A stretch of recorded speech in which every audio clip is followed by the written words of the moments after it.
Don మీడియాకు స్వాగతం. Janasena, TDP, BJP శ్రేణులతో Dharmaraju పాదయాత్ర. ఏలూరు జిల్లా, ఉంగుటూరు నియోజకవర్గంలో ప్రజా శ్రేయస్సు కోసం తలపెట్టిన ధర్మరాజు మహా పాదయాత్ర గురువారం ఉదయం 7 గంటలకు గణపవరం మండలం, మొయ్యేరు గ్రామంలో ప్రారంభమై పిప్పర, ముగ్గుళ్ళ, వల్లూరు రోడ్, అర్ధవరం రోడ్, వరదరాజపురం గ్రామాల మీదుగా పార్టీ శ్రేణులతో కలిసి పాదయాత్రగా గణపవరం చేరుకోవడం జరిగింది.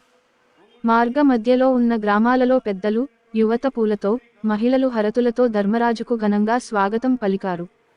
తిరిగి మధ్యాహ్నం 3 గంటల 30 నిమిషాలకు గణపవరం గొల్లల దిబ్బ దగ్గర నుండి పాదయాత్ర మొదలై, గణపవరం సెంటర్, భువనపల్లి, మందలపర్రు గ్రామాల మీదుగా రాత్రి సుమారు 8 గంటలకు నిడమర్రు చేరుకోవటం జరిగింది.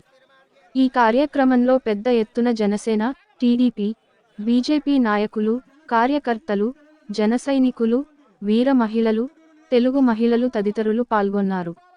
విశ్వసనీయ వార్తల సమాహారమే మన డాన్ మీడియా. మరిన్ని వార్తల కోసం మన డాన్ మీడియా ఛానల్ను సబ్స్క్రైబ్ చేయండి. మరికొందరితో చేయించండి. ధన్యవాదములు.